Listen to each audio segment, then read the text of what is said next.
Welcome back to the channel. I'm Nimis, and I'm here to talk about some stuff I saw on Reddit that was a little bit interesting when it comes to game indie development and AI and like commissioning artists. I thought you guys might find this a little bit interesting, so I kind of wanted to talk about it real quick. If you like this video and you want to support me, I'm so close to 10K, please let it happen, and let's get into it. Now, the game in question is done by O'Dale Studios. Developer S. O'Dale. I think he's a solo developer. We're going to look at his page real quick. As you can see here, this is his game. And he was previously using AI images in his game stuff, right? And in his game stuff, I'm assuming this is probably an AI image because of the stuff that happened in the thread. So we're going to go look at the thread now. So here's the thread. And it goes, on the left, I created an AI image for concept art. And on the right, so glad now to have the real thing drawn by a professional.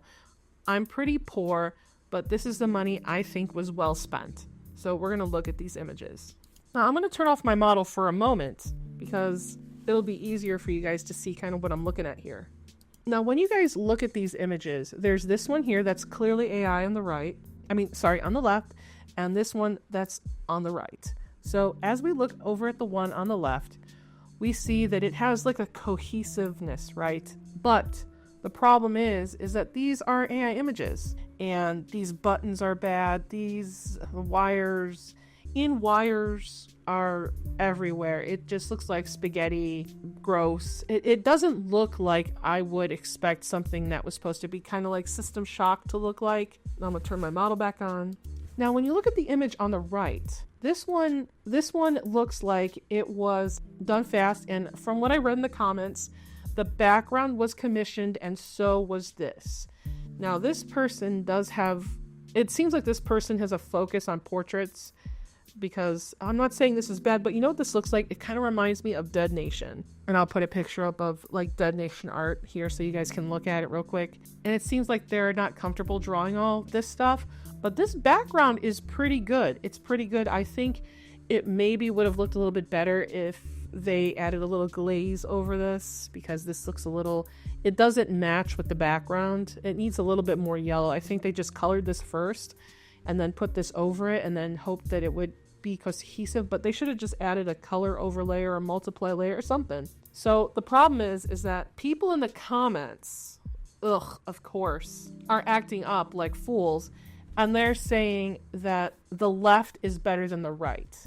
And the only reason they say the left is better than the right is because it's all the same, right? The right has a little bit of issues. They should have put a multiply layer over it, and I think that would have fixed it. But they're nitpicking at the person's art on the right because the pants don't have a belt. And they paid $250 for this. I think that this is worth the $250. The face is really well sculpted.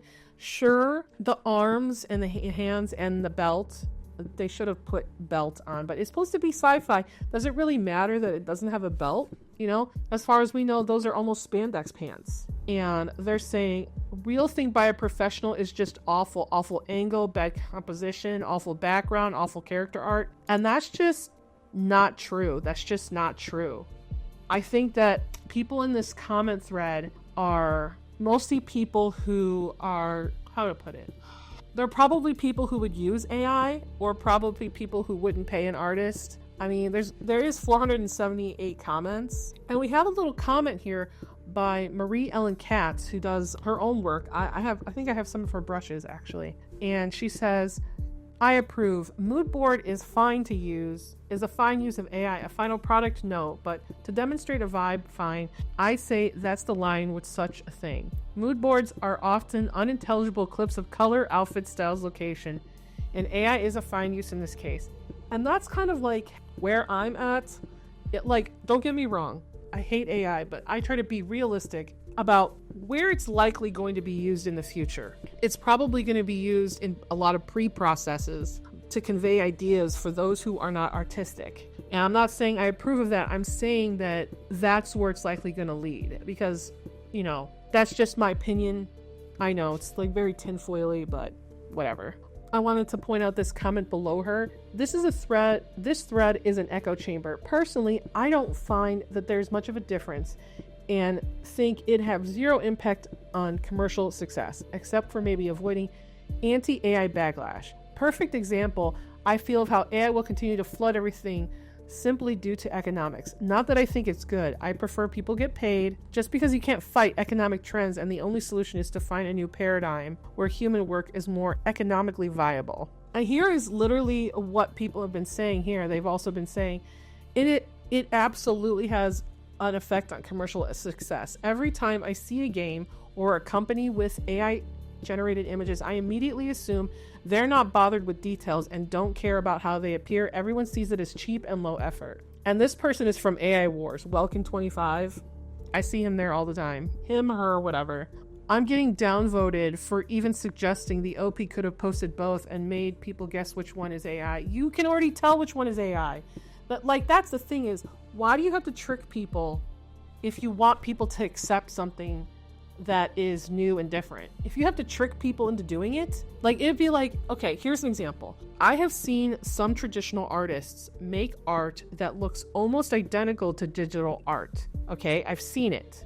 I'm not gonna go look for it, but I've seen it. If you put two arts side by side and go, guess which one is digital art, and they guess the wrong one, you're playing a fucking gotcha game with those people, and you're not helping either person. You're telling the person they can't tell the difference because they're not in person. It's like, I just don't like the little, let's trick people into figuring out which one is AI and which one's not. You can already tell which one is AI and which one isn't. I also don't appreciate that these indie devs, like, let me tell you something.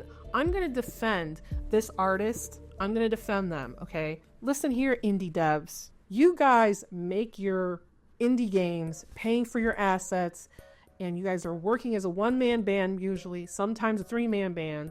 You're telling me that you're gonna start talking shit about the artist you probably didn't pay enough to do the work. It is your fault if you don't like the work that you paid for. You didn't do enough shopping. You didn't look enough. You didn't ask enough questions. And if you get something that you're disappointed with, that is your fault. That's your fault. You chose that.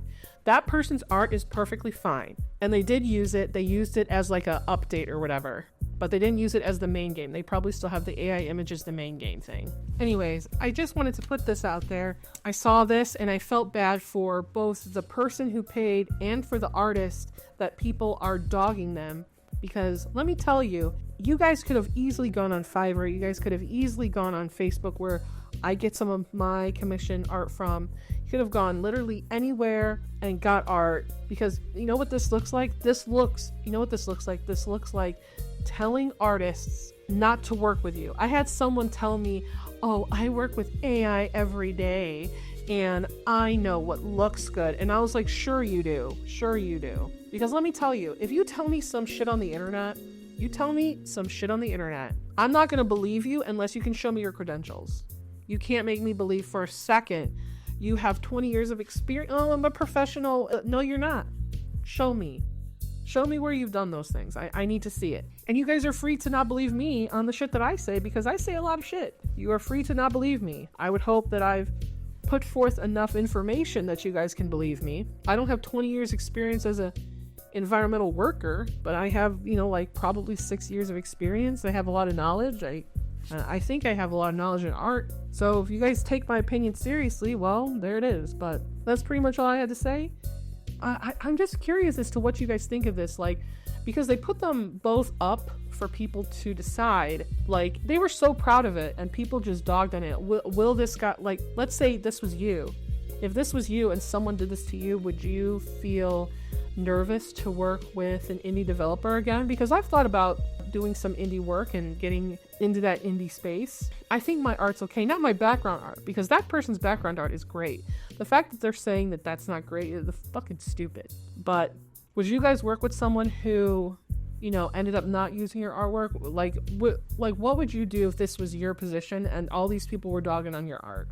Yeah. And before I let you go, if you're interested, there's a guy who's been tracing AI, posting them on his Instagram, selling courses.